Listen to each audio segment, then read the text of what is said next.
మనోరంజని Telugu times news ప్రతినిత్యం ప్రజల పక్షం. వెల్కమ్ టు మనోరంజని తెలుగు టైమ్స్ న్యూస్. అన్న పవన్ కళ్యాణ్ అన్న మాకు న్యాయం చేయండి. కడప జిల్లాలో కలకం రేపుతున్న ఘటన ఇది. తాము కడప టీడీపీ ఎమ్మెల్యే మాధవిరెడ్డి బంధువులమని చెప్పుకున్న వ్యక్తులు తమ ఇంటిని కూల్చేశారని బాధితులు ఆరోపిస్తున్నారు. 100 ఏళ్లుగా అదే ఇంట్లో నివాసం ఉంటున్న తమ కుటుంబంపై రాత్రికి రాత్రే 100 మందికి పైగా వచ్చి ఇంటిని పూర్తిగా ధ్వంసం చేశారని వారు ఆవేదన వ్యక్తం చేస్తున్నారు. తాము దళితులమని తమ ఇంటిని లాక్కోవాలనే ఉద్దేశంతోనే టీడీపీ నేతలు ఈ దాడికి పాల్పడ్డారని బాధితులు ఆరోపిస్తున్నారు. ఈ ఘటనలో ఎమ్మెల్యే మాధవిరెడ్డి బంధువులైన ద్వారకనాథ్ రెడ్డి, శ్యామ్ సుందర్ రెడ్డి పాత్ర ఉందని బాధితులు చెబుతున్నారు.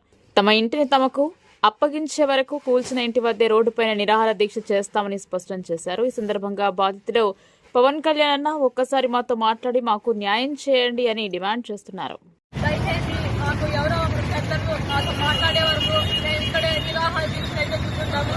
మాకేదో ఒక సమాచారం వచ్చే వరకు అన్న పవన్ కళ్యాణ్ అన్న దయచేసి ఈ వీడియో మీకు అందేస్తుంటే మాతో ఒకసారి మాట్లాడండి. మా సమస్యకు పరిష్కారం దొరికే వరకు ఇక్కడ నుంచి అయితే మేమైతే లేయము. పిల్లలు పెద్దలు మాకు ఈ రోడ్డు తప్ప మాకు ఇల్లు అయితే లేదు. ప్రస్తుతానికి ఈ రోడ్డు మీదే కూర్చుంటాము. మాకు మీరైతే కొంచెం మా మీద దయ చూపి మా ఇంటిని మాకు అప్పగించేంత వరకు నిరాహార దీక్ష అయితే ఇక్కడే చేస్తూ ఉంటాము. దుర్మార్గులైతే ఎమ్మెల్యే బంధువులు అని చెప్పుకొని మా ఇల్లంతా రాత్రే ఈ విధంగా అయితే చేసేశారు. దయచేసి అది కనుక్కొని ఆ ఇన్ఫర్మేషన్ ఏంటో కనుక్కొని మేమైతే దళితులమన్నా మేము ఎస్టీ వాళ్ళము రేట్లంతా కలిసి ఈ విధంగా అయితే చేసినారు. పలుకుబడి ఉందని ఇది 100 సంవత్సరాల నుంచి మేమైతే ఈ ఇంట్లోనే ఉంటామన్నా. మా పెద్దలు తరతరాల నుంచి ఇక్కడే ఉన్నాం. రాత్రి 100 మంది వచ్చి మా ఇల్లుని అయితే ఇట్లా ధ్వంసం చేసేసి ఇంకా మా మెల్ల మంగళసూత్రాలు కూడా లాక్కపోయిన పరిస్థితి అయితే మాకుంది. మాకు ఇంకా ఇంకా ఇంకా ఈ విధంగా చేస్తున్నాం కాబట్టి ఇంకా మమ్మల్ని ఏం చేస్తారో నాకైతే తెలీదు. మాకు ఏం జరిగినా కూడా అంతా వాళ్ళదే బాధ్యత. దయించి వాళ్ళకి సంబంధం లేదు. అయినా ఆస్తి కాబట్టి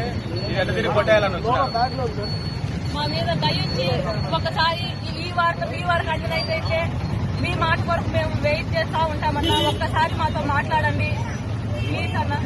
పవన్ కళ్యాణ్ సార్ ఒక్కసారి మాతో మాట్లాడండి. మీ మీద తప్ప మాకు ఎవరి మీద అయితే నమ్మకం అనిపించడం లేదు. దీని వెనుక ఎమ్మెల్యే బంధువులు అయితే ఉన్నారు. వీరందరికీ మేమైతే ద్వారకనాథ్ రెడ్డి, శ్యామ్ సుందర్ రెడ్డి, లక్ష్మణ్ రెడ్డి వీళ్ళంతా ఎమ్మెల్యేకి సంబంధించిన వాళ్ళు. మేమైతే దళితులం కాబట్టి మేమేం చేయలేక పెద్ద పెద్దలతో పెట్టుకునే మాకు చేతగాక రాత్రి ముసలోళ్ళు ఉన్నాం, పిల్లోళ్ళు ఉన్నాం, పెద్దోళ్ళు ఉన్నాం, అందరం ఉన్నామన్నా. ఎమ్మెల్యే బంధువులు ఎందుకు మా కొట్టింది? ఎమ్మెల్యే బంధువులు అయితే ఎందుకు కొట్టినారు అంటే పంచాయతీ వాళ్ళకు సంబంధం వాళ్ళకి సంబంధం లేదు. అసలు మేము కొన్నామని చెప్పి తప్పుడు డాక్యుమెంట్ తో వచ్చినారు. విలువైన స్థలం ఇది 12 సెంట్ల స్థలము. సెంట్ 50 లక్షలు పోతుంది. ఇక్కడ దౌర్జన్యంగా వచ్చి లీగల్ గా ప్రొసీడ్ గా లేకుండా దౌర్జన్యంగా వచ్చినారు. ఎవరి దగ్గర కొన్నారు? తిరుపతి వాళ్ళ దగ్గర కొన్నామన్నారు. మేము ఇక్కడ 5 తరాల నుంచి ఉండే ప్లేస్ మాది. ఏదన్నా మెసేజ్ వచ్చే వరకు కూడా ఇక్కడే ఉంటామన్నా. మీ మాట కొరకు మేము ఎదురు చూస్తూ ఉంటాం. పవన్ కళ్యాణ్ అన్న దయించి మీ మీద తప్ప మాకు ఎవరి మీద నమ్మకం అయితే లేదు.